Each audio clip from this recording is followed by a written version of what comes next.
Hello, good afternoon students. तो चलिए आज का क्लास स्टार्ट करते हैं। तो पिछले क्लास में हम लोगों ने आंकड़ों के विश्लेषण में औसत यानी कि समांतर माध्य, माध्यिका और बहुलक ये पढ़ लिए थे।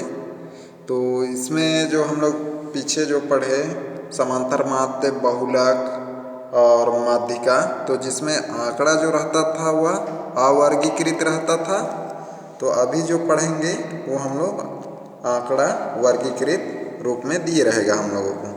तो इसमें प्रश्नावली 1 का क्वेश्चन आई होप कि आप लोगों ने बना लिया होगा पूरा या बना लिए होंगे। तो आज देखते हैं हम लोग आगे। तो आज देखेंगे हम लोग अंकगणितीय औसत और अंकगणितीय औसत, माध्यिका और बहुलक की सीमाएं, यानी कि आंकड़ा जो रहेगा वह वर्गीकृत के रूप में रहेगा। तो आइए देखते हैं आगे। तो आइए देखते हैं वर्गीकृत आंकड़ों से संबंधित क्वेश्चंस, यानी कि औसत, माध्यिका और बहुलक।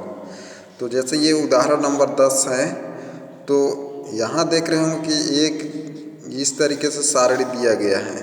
तो आइए देखते हैं क्या है। एक उच्चतर माध्यमिक शाला के छोटे बड़े बच्चों के वजनों के आंकड़े नीचे दिए गए हैं। तो यहाँ छोटे बड़े बच्चों के आंकड़े नीचे दिए गए हैं का समांतर माध्य ज्ञात कीजिए। तो समांतर माध्य ज्ञात करना है, जैसे वजन और बच्चों की संख्या। वजन दिया है 30 से 40। तो इस तरीके से जब सीमाएं दिए रहेगा 30 से 40, 40 से 50, 50 से 60, 60 से 70, 70 से 80, यानी कि 30 से 40, 40 से 50, 50 से 60, 60 से 70, 70 से 80। तो इस तरीके से जब दिए रहेगा तो ये वर्गीकृत है। तो यानी कि 30 से 40 में बच्चों की संख्या कितना बांट दिया गया है? 11। और उसी तरीके से 40 से 50 के बीच बच्चों की संख्या कितना है? 29। 50 से लेकर 60 तक जो है उसमें बच्चों की संख्या है 6। और 60 से 70 किलोग्राम तक के वजन में बच्चों की संख्या कितना है? 3 है।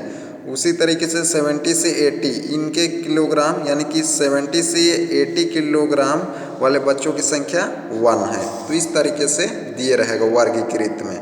और अवर्गीकृत में क्या रहता है? एक सिंगल लाइन में दिया रहता है, यानी कि इस तरीके से जैसे बच्चों की संख्या जैसे 11, 29, 6, 3, 1 है, तो इनका समांतर माध्य ज्ञात कीजिए। तो क्या करते थे? आंकड़ों का योग बटे आंकड़ों की संख्या, या प्रेक्षणों का योग बटे प्रेक्षणों की संख्या, ऐसा करते थे। लेकिन जब इस तरीके से वर्गीकृत दिए रहेगा तो उसे किस तरीके से हल करना है, आइए देखते हैं। तो जैसे पहले इसको देख लेते हैं। जैसे ये 30 से 40, 40 से 50, तो ये वर्ग कहते हैं इसको। 30 से 40 ये पहला वर्ग हो जाएगा। फिर 40 से 50 ये दूसरा वर्ग, 50 से 60 तीसरा वर्ग, ये 60 से लेकर 70 चौथा वर्ग, और 70 से 80 ये पांचवा वर्ग हो जाएगा। तो वर्ग पहचान लेंगे। और जैसे पहला वर्ग यहाँ कौन है? 30 से 40। और पांचवा वर्ग कौन सा है? 1, 2, 3, 4, 5, ये है पांचवा वर्ग 70 से 80। तो इसमें जो पहले नंबर पे जो रहता है, जैसे पहले वर्ग में 30 से 40 है, तो 30 जो होगा पहले वर्ग का निम्न सीमा, और 40 जो होगा वो उच्च सीमा होगा। तो ये पहचान लेंगे। उसी तरीके से तीसरे वर्ग का निम्न सीमा वर्ग कौन सा है? 50 से 60 है, तो इसका निम्न सीमा कौन हो जाएगा? 50, और उच्च सीमा 60। तो इस तरीके से पहचान लेंगे कि वर्ग कौन सा है और उस वर्ग का निम्न सीमा, उच्च सीमा क्या है, और उसके संगत ये बच्चों की संख्या या बारंबारता है। तो आइए देखते हैं। जब इस तरीके से क्वेश्चन रहेगा तो मध्य बिंदु ज्ञात करने के लिए हमें, तो सबसे पहले क्या करते हैं? मध्य बिंदु। तो मध्य बिंदु ज्ञात करने के लिए हमें वर्ग सीमा का उपयोग करना होता है। मध्य बिंदु वर्ग की निम्न सीमा तथा उच्च सीमा का औसत होता है। पहले हम मध्य बिंदु निकालेंगे। तो इस तरीके से रहेगा। तो क्या करेंगे? पहले मध्य बिंदु निकालेंगे। तो मध्य बिंदु निकालने के लिए वर्ग 30 से 40 का मध्य बिंदु देखें तो वह 35 होगा, यानी कि मध्य बिंदु इज इक्वल टू क्या होता है, निम्न वर्ग सीमा प्लस उच्च वर्ग सीमा अपॉन 2 इज इक्वल टू निम्न वर्ग सीमा कितना है, यहाँ 30 था, 30 उच्च वर्ग सीमा 40, तो 40 अपॉन 2 इज इक्वल टू 35। तो ये मध्य बिंदु हो जाएगा। तो मध्य बिंदु को हम किससे, xi से दर्शाते हैं। तो पहला मध्य बिंदु क्या हो गया, xi, यानी कि x1 कितना हो गया, 35 हो गया। इसी प्रकार बाकी वर्गों का भी मध्य बिंदु निकाल सकते हैं। तो बाकी जैसे ये दूसरे वर्ग का निकालना है तो क्या कर देंगे, 40 + 50 अपॉन 2, यानी कि 40 + 50 90 आएगा, 90 अपॉन 2 45, तो ये 45 हो गया। उसी तरीके से इस सब का भी ये निकाल दिया गया है। 45,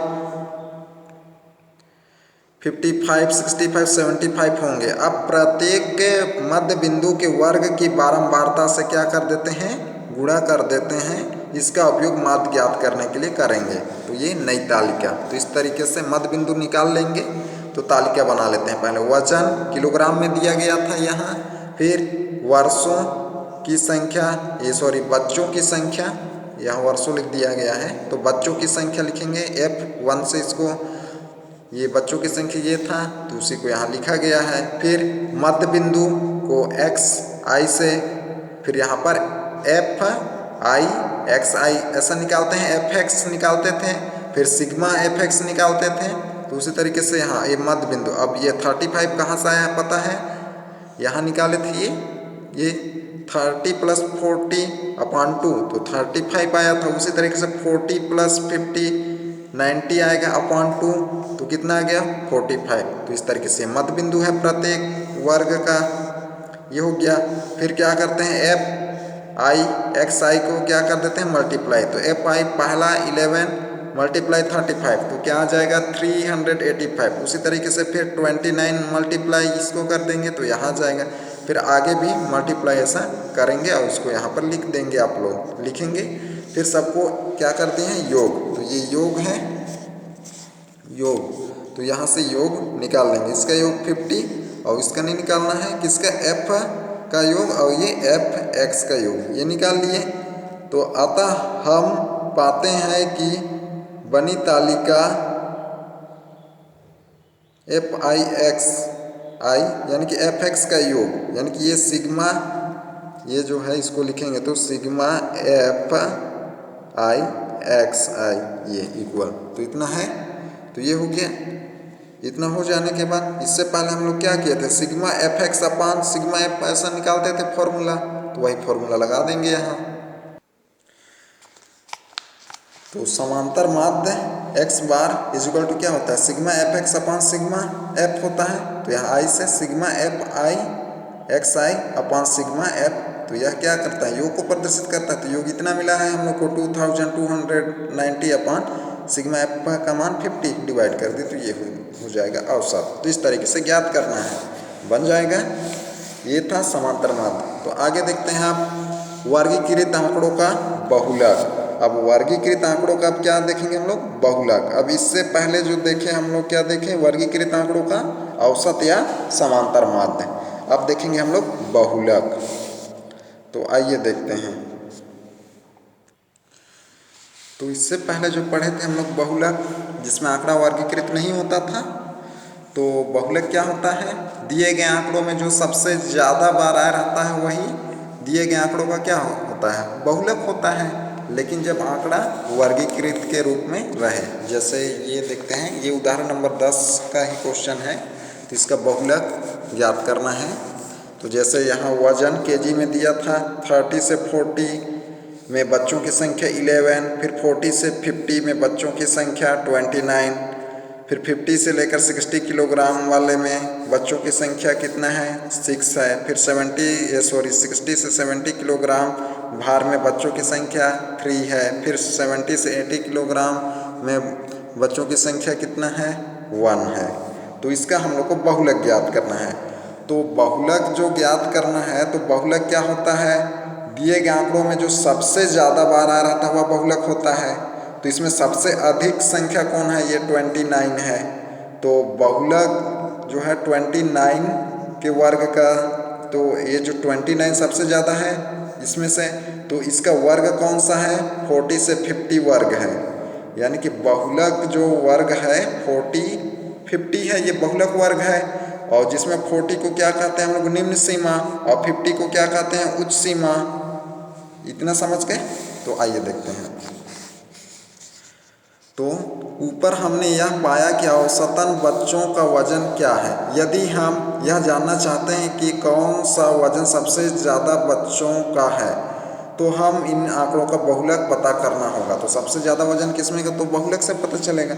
तो आप जानते हैं कि बहुलक दिए गए आंकड़ों में से वह मान होता है जो सबसे अधिक बार दोहराया जाता है। जैसे कि मैं अभी बताया पहले आप लोगों को, वर्गीकृत आंकड़ों में हम सबसे पहले बहुलक वर्ग की पहचान करते हैं। सबसे पहले क्या करते हैं? वर्गीकृत आंकड़ों में बहुलक वर्ग की पहचान करते हैं। इन आंकड़ों में वर्ग 40 से लेकर 50 की आवृत्ति सबसे अधिक है। जैसे कि अभी हम लोग देखें यहाँ, ये 40 से 50 वर्ग में सबसे अधिक आवृत्ति कितना है? 29 है।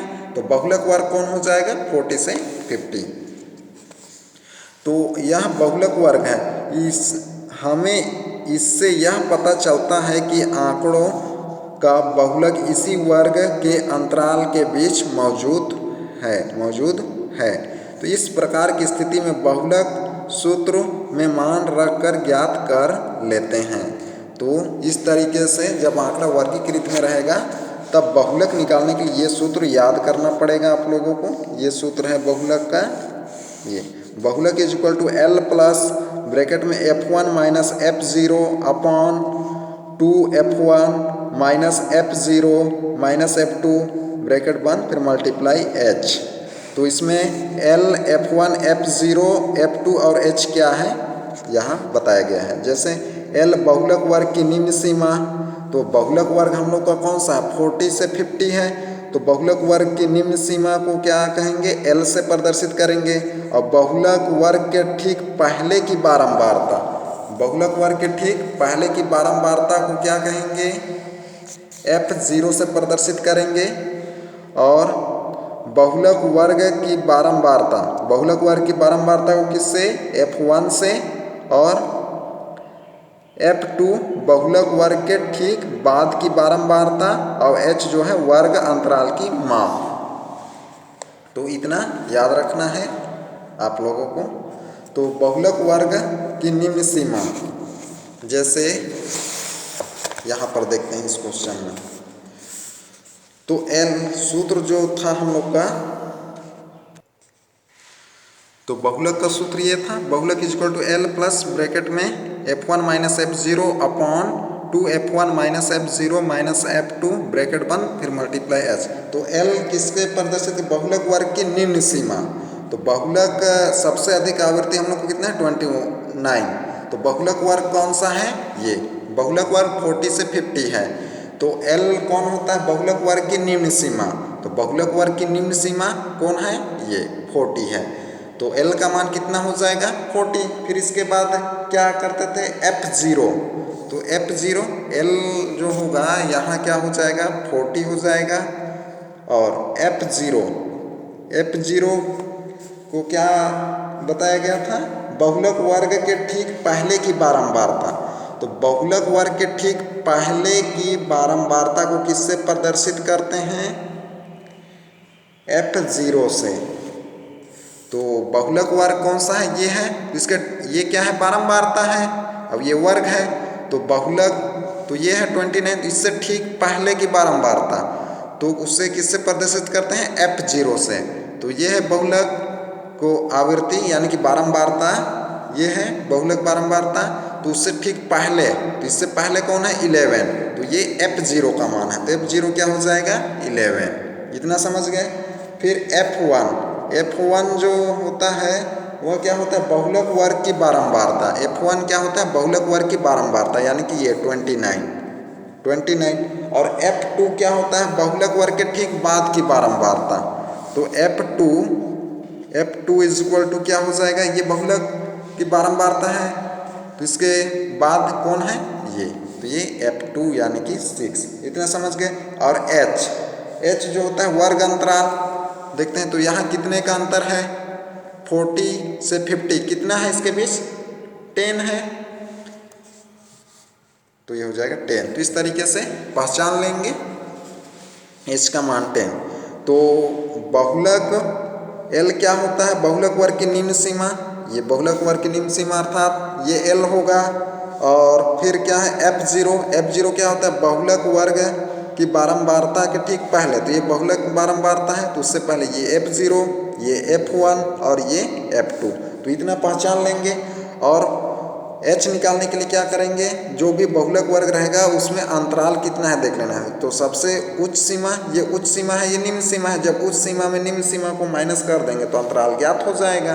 तो 50 माइनस 40 कितना होगा, 10, तो h का मान 10। तो इतना पहचान लेंगे। तो आइए अब हल करते हैं इस क्वेश्चन को। तो क्वेश्चन इस तरीके से रहेगा, दिए गए आंकड़ों का बहुलक ज्ञात कीजिए। तो ये दिए गया सारणी है या आंकड़ा है, तो इसका बहुलक ज्ञात करना है। तो अभी हम लोग बहुलक का फॉर्मूला देखें तो हल, तो यहाँ बहुलक वर्ग सबसे अधिक जो आवृत्ति या बारंबारता रहता है वह बहुलक वर्ग है होता है। तो सबसे अधिक आवृत्ति क्या है, 29, तो बहुलक वर्ग कौन सा हो जाएगा, ये हो जाएगा। तो लिखेंगे तालिका या यहाँ बहुलक वर्ग इज इक्वल टू 40, 50 है। तो ये बहुलक वर्ग है। तो बहुलक वर्ग की निम्न सीमा, बहुलक वर्ग की निम्न सीमा को किससे प्रदर्शित करते हैं, L से। तो L इज इक्वल टू ये है 40, इतना समझ गए। फिर क्या निकालते हैं, बहुलक वर्ग के ठीक पहले की बारंबारता, यानी कि F0, F1 और F2 चाहिए हम लोग को। तो बहुलक वर्ग की बारंबारता, तो बहुलक वर्ग की बारंबारता किससे प्रदर्शित करते हैं, F1 से। तो F1 बहुलक वर्ग ये है जिसकी बारंबारता कितना है, 29, तो ये 29 हो जाएगा। फिर बहुलक वर्ग से ठीक पहले की बारंबारता, बहुलक वर्ग के ठीक पहले की बारंबारता को किससे प्रदर्शित करते हैं, F0 से। तो बहुलक वर्ग ये है, इससे ठीक पहले की बारंबारता ये है 11, तो F0 का मान 11, ये हो गया। और F2 निकालना है, यानी कि बहुलक वर्ग के ठीक बाद की बारंबारता, बहुलक वर्ग के ठीक बाद की बारंबारता, बहुलक वर्ग के ठीक बाद की बारंबारता को F2 से। तो F2 का मान यहाँ कितना है, ये हो जाएगा, ये बहुलक वर्ग के बारंबारता है तो इसके बाद का ये F2 होता है, 6 हो जाएगा। और वर्ग की माप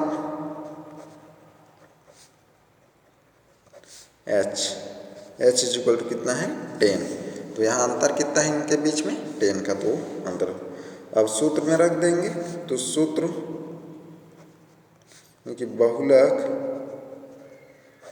इज इक्वल टू क्या होता है, अभी लिखे थे हम लोग, L प्लस ब्रैकेट में F1 minus F0 upon 2F1 minus F0 minus F2, ये होता है ब्रैकेट बंद मल्टीप्लाई H। तो ये है फॉर्मूला, बहुलक का फॉर्मूला क्या है, L प्लस ब्रैकेट में F1 minus F0 upon 2F1 minus F0 minus F2 multiply H। तो ये फॉर्मूला है। अब यहाँ से मान रख देना है, सब तो पता है हम लोगों को, यहाँ से मान रख देते हैं।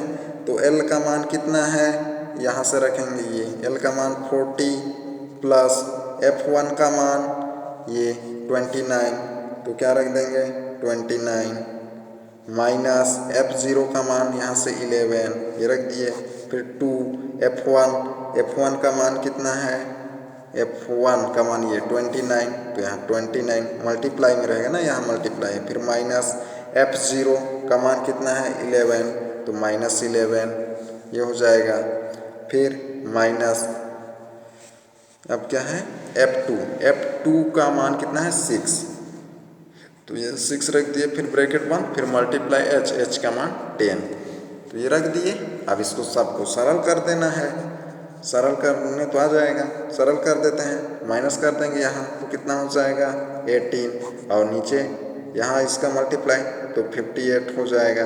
अब यहाँ से ये प्लस हो जाएगा तो माइनस 17 ब्रैकेट बंद मल्टीप्लाई 10 ये हो जाएगा। अब इस पूरे को सरल कर देंगे तो हो जाएगा 40 प्लस यहाँ प्लस होता है प्लस, इसको सरल कर देंगे तो 18/41 मल्टीप्लाई 10। जब इस पूरे को सरल करेंगे तो आ जाएगा 44.39 kg, तो ये हो जाएगा। तो आगे क्या लिख देंगे, यानी कि बहुलक जो है इतना हम लोग को मिलेगा।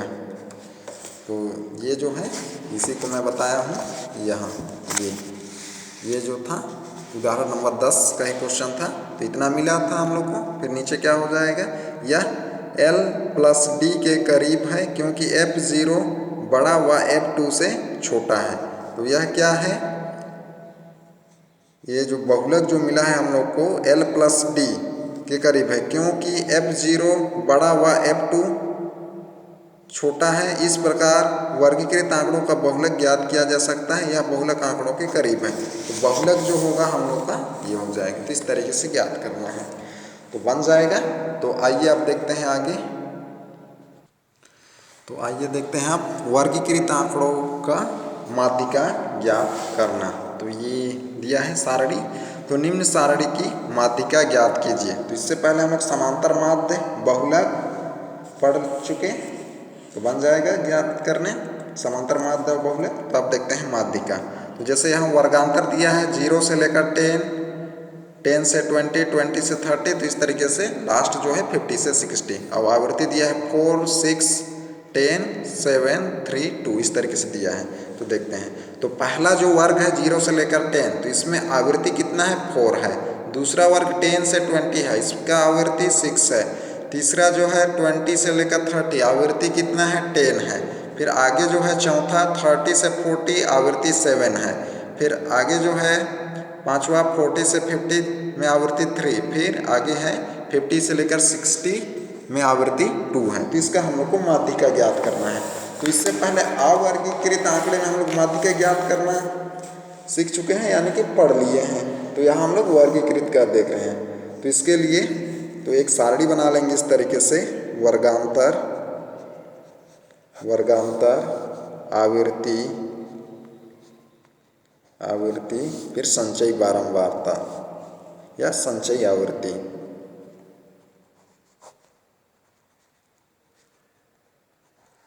तो इस तरीके से सारणी बनाना पड़ेगा।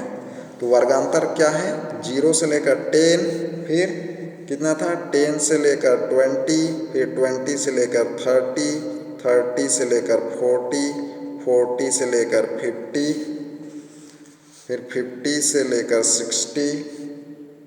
तो इतना था 1, 2, 3, 4, 5, 6, 6।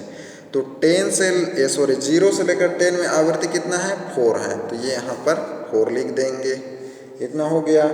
फिर आगे लिखेंगे 10 से लेकर 20, तो ये 10 से लेकर 20 में आवृत्ति कितना है 6 है, तो यहाँ 6 लिख दिए। फिर 20 से लेकर 30 में यहाँ आवृत्ति कितना है 10 है, तो इस तरीके से लिख देंगे क्रमशः 3, 2 ये इतना लिख दिए। अब फिर संचयी आवृत्ति निकालने के लिए क्या करते हैं, पहले का तो यही लिख देना है 4, फिर आगे क्या लिखेंगे दूसरे वाले में, यानी कि वर्ग जो है 10 से लेकर 20 में संचयी आवृत्ति 4 प्लस, यानी कि इस 4 को इसमें प्लस कर देंगे तो कितना आ जाएगा 10।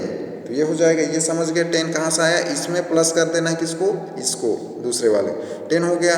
फिर आगे जो 20 से लेकर 30 निकालना, तो इस 10 को इससे प्लस कर देंगे, यानी कि 20 से लेकर 30 वाले का संचयी निकालना है तो इससे पहले वाले का जो संचयी आवृत्ति यानी कि वर्ग 10 से 20 है तो इसका संचयी आवृत्ति 10 है।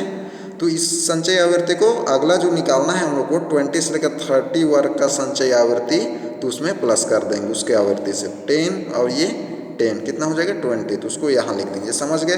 फिर 20 और ये 7 प्लस 27 हो जाएगा।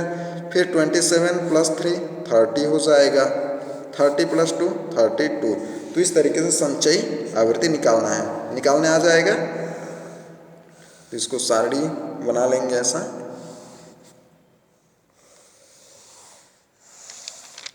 इस तरीके से अच्छे से स्केल से बना लेंगे आप लोग, तो ये हो जाएगा। फिर इतना बन जाएगा। फिर सिग्मा एफ या इसी को n भी लिखते हैं, इज इक्वल टू क्या होता है 32। तो ये जो लास्ट में आता है इसी को सिग्मा n या n का मान लेते हैं, तो ये हो जाएगा। फिर इसके बाद क्या करते हैं, यहाँ पर n/2 is equal to 32/2 is equal to 16। तो ये निकाल लेना है n/2। तो फॉर्मूला देख लेते हैं पहले इसका, इसके बाद इससे आगे जाएंगे। जैसे ये कोई सारणी है, इसका माध्यिका ज्ञात करना है, तो माध्यिका का जो फॉर्मूला ये होता है md is equal to l plus n/2 minus c upon f multiply i। तो ये माध्यिका का फॉर्मूला है। तो यहाँ पर m क्या है, n/2 क्या है, c क्या है, f क्या है और i क्या है, तो इसको एक बार देख लेते हैं हम लोग, फिर इसके बाद हल करेंगे उस क्वेश्चन को। तो L जो होता है माध्यिका वर्ग की निम्न सीमा, तो माध्यिका वर्ग की निम्न सीमा क्या होता है L।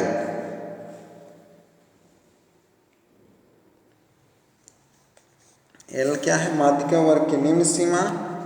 N जो है प्रेक्षणों की कुल संख्या है, प्रेक्षणों की कुल संख्या n है।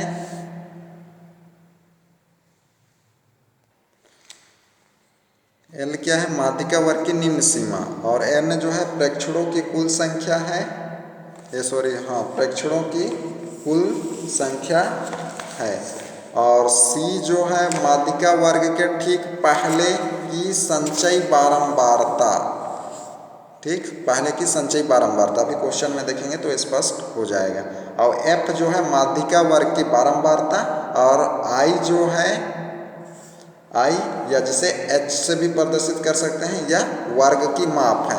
जैसे हम लोग बहुलक में जैसे आया था 40 से लेकर 50, तो इसका बहुलक की माप या H का मान निकालने के लिए क्या करते हैं, इसके बीच अंतर कितना का है 10 का है, तो वही है, यानी कि वर्ग का अंतराल I है। तो ये समझ गए इतना। तो आइए देखते हैं अब कैसे निकालना है। तो माध्यिका ज्ञात करने के लिए हम लोगों को क्या क्या चाहिए, L चाहिए, F चाहिए, C चाहिए और I चाहिए।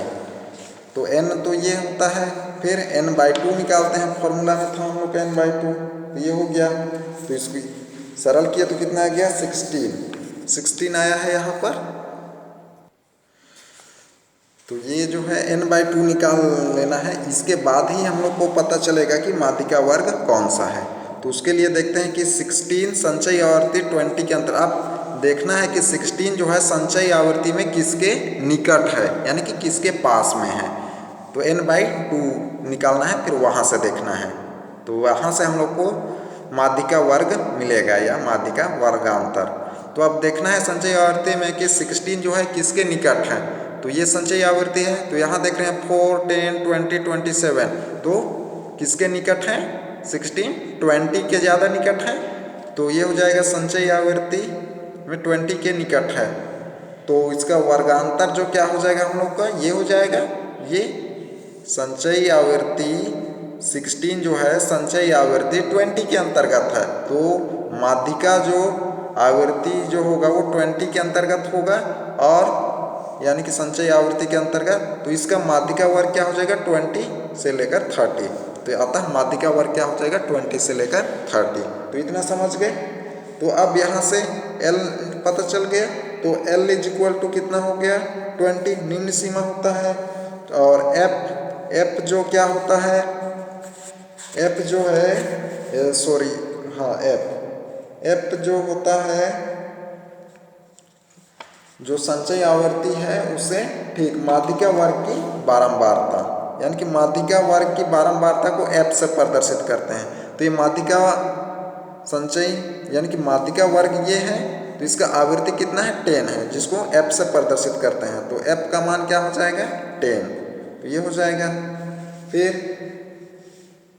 सी जो होता है वह माध्यिका वर्ग से ठीक पहले की संचयी बारंबारता। तो माध्यिका वर्ग यह है हम लोग का तो इससे ठीक पहले तो पहले वर्ग यह है तो इसका संचयी आवृत्ति देखते हैं। तो ठीक ये माध्यिका वर्ग है तो इससे पहले कौन होगा ये 10 20 होगा तो इससे पहले कब हो रहा है तो वह सी का मान होता। तो संचयी आवृत्ति क्या है 10 है ये तो ये सी का मान 10 हो गया इतना हो गया। और एक आई इज इक्वल टू क्या होता है वर्ग अंतराल यहाँ देख रहे 20 30 है ये 20 30 है तो इसका अंतर कितना है 10 तो ये इतना हो गया इतना समझ गए। फिर आगे देखते हैं तो अब फॉर्मूला लगा देंगे माध्यिका का। तो इसलिए माध्यिका M D is equal to क्या हो जाएगा एल प्लस क्या होता है माध्यिका का formula L plus N upon 2 minus C upon होता है एफ फिर मल्टीप्लाई आई। अब यह मान रख देंगे तो एल का मान कितना था 20 प्लस n बाई 2 का मान 16 सी का मान 10 निकाले थे हम लोग अपॉन एफ का मान भी 10 था मल्टीप्लाई आई का मान भी 10 था। अब इस सब को सरल कर देंगे तो इस सब को सरल कर देंगे तो 20 प्लस यहाँ से माइनस करेंगे तो 6 अपॉन 10 मल्टीप्लाई 10 से 10 कट जाएगा तो क्या बचा 20 प्लस 6 इज इक्वल टू 26। तो यही है माध्यिका तो ये हो जाएगा आंसर। तो इस तरीके से ज्ञात करना है तो बन जाएगा। तो आइए देखते हैं अब होमवर्क आप लोगों का। तो आप लोगों का होमवर्क रहेगा प्रश्नावली 2। तो प्रश्नावली 2 का ये क्वेश्चन नंबर 2 बहुलक ज्ञात करना है और क्वेश्चन नंबर 5 माध्यिका ज्ञात करना है ये। तो ये 2 होमवर्क है आप लोगों का और बाकी जो है बना के देख लेंगे। तो आज का क्लास यही तक। तो प्रश्नावली का ये फिर से एक बार बता रहा हूँ प्रश्नावली 2 का 2 नंबर और 5 नंबर तो ये होमवर्क है 2 होमवर्क तो बनाएंगे आप लोग। तो आज का क्लास यही तक अगले क्लास में फिर मिलते हैं। Okay bye.